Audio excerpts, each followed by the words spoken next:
All right, we got a song right out of the gate.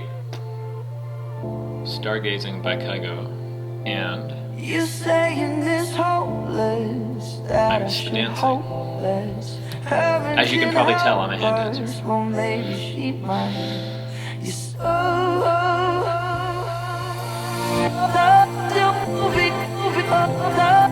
All right, it is April the 12th.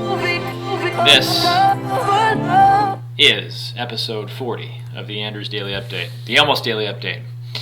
So I'm going to open with some commentary on the ventilator situation. So there was obviously a huge amount of news around the shortage of ventilators.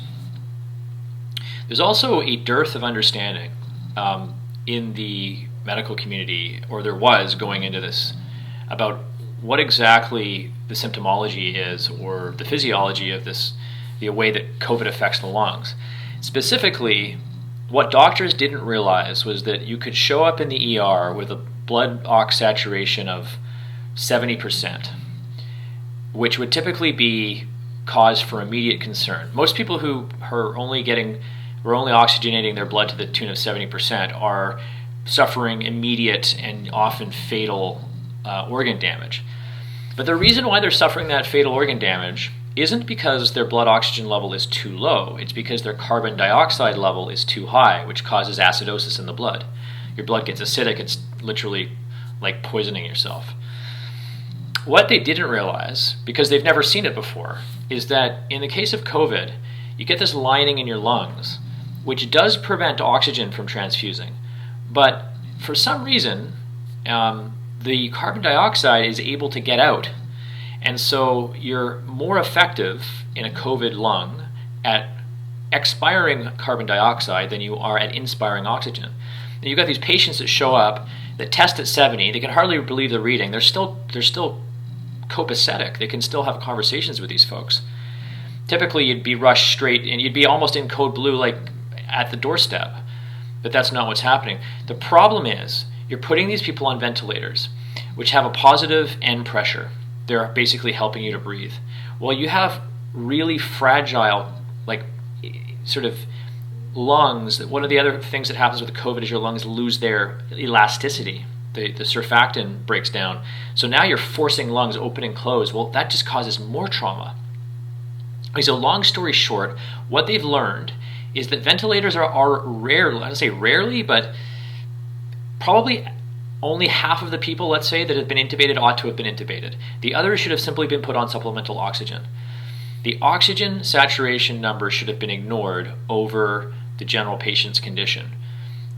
Intubation and ventilation has caused probably more deaths and damage in this crisis than, I'm speculating here, but I think the evidence is becoming increasingly clear. And as a consequence, ventilators aren't in shortage, or aren't. There's no shortage of ventilators. In fact, what there may be is a shortage of CPAP machines or other oxygen, but that's a lot less expensive, and it's available at pretty much every ICU bed by default. You know, it just connects to the wall. It's oxygen. You stick it and put one of those little deals in and get it through the nose. So that's really good news, actually. It's unfortunate, you didn't want to be early on, right? You didn't want to be a guinea pig. All of the first COVID patients, especially the ones that needed to be intubated and ventilated, were effectively guinea pigs. Led us to this conclusion. Really interesting news. Second piece of news is COVID Near You is is a website where you self-declare that you've either had symptomology or that you've been tested, and the results of your test, started by a Harvard group. It has now come to Canada. In my postal code, there's apparently only one person or two people that are even symptomatic, so it's obviously really early days. But this is a really positive sign towards the end of us having, access to contact tracing and which we all, and more extensive testing. So this and the transparency associated with that. So we'll all be able to see where kind of everybody else is. Word of the day is confabulated. Let me just hammer this in. There it is. It's said like this, or confabulate. Confabulate. It is simply to engage in conversation, but I think the word is used more often these days in its secondary meaning, which is to fabricate imaginary experiences as compensation for loss of memory. So if you take a look at the etymology of this word, it's all Latin all the way. It means fable, which is a story, put together with your words, right? Literally confabulated. And it's been, it had a peak of popularity in the 50s and it's kind of resurged. Interesting word, confabulated. Onwards, we move. Okay, so what else have we got? Quote of the day: anxiety, by contrast, has no particular object, no bear. It's instead a state in which the particular facts of the world recede from view. Everything suddenly feels uncanny and strange. It's a feeling of being in the world as a whole, of everything and nothing in particular. I would argue that what many of us are feeling right now is this profound anxiety. This is an excerpt from a New York Times opinion piece written by Simon Critchley, who's a philosopher. I think this captures this kind of latent anxiety, I would call it, as well, that we're feeling in this state of COVID with this silent beast percolating out there. It's just a very strange feeling that I always live with. I feel like it's latent, it's background, but it never goes away. All right, a couple of news pieces. There's a formerly paralyzed in a horrible crash, really strong Canadian IndyCar driver who is now participating in this simulator IndyCar race, and it's incredible what this guy's doing. It's actually, let me just pop over to the news article here. So what you're able to do is, and I've looked at the video of this, it's incredibly realistic, and they're actually broadcasting these IndyCar races, and people are watching. It's like the only form of live sports, that you can really have access to.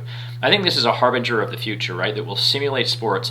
If you think about it, auto racing is one of the few things that you can simulate very close to the skill set that you need to be an effective race car driver. And so, you can't do that with soccer or tennis because you can't get anywhere near the physical experience. But in terms of driving, you can actually come extremely close in a simulator, which is one of the unique things about auto racing. I wonder if Formula One will do this. Apparently the numbers are off the charts for viewing. But this Canadian guy who got paralyzed in a horrible accident was actually 8th in the first race, so he had a decent showing. It's interesting. In other news, people are almost filling the ferries and have all kinds of crazy excuses about why they're moving and why they're not sheltering at home, but it's not a good sign. Like this long weekend it's just been a disaster, apparently, in terms of the limitations. People have not restricted themselves at all. It's just disappointing. I mean, here we've invested like a month of our lives in this. All of us have made sacrifices, and then you've got these dumbasses who are, RVs, and they're like, clearly there's no social distancing, and it's just like, that's all we need. We only need this 10% of the irresponsible folks to blow it for us and keep this thing rolling. And I'm afraid to say I think there will always be, and outside of a hard and fast lockdown, there will always be folks like this breaking the rules, flouting the rules, so to speak. It's just unfortunate.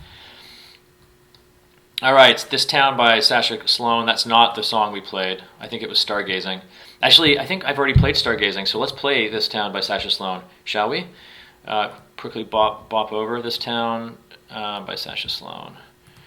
If this doesn't happen quickly...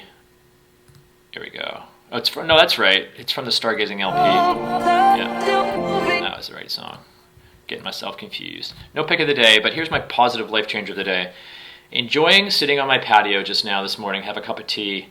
It's like the most liberated and free experience of my life. I used to sit out there every day, and I never thought anything of it because I could go anywhere in the world.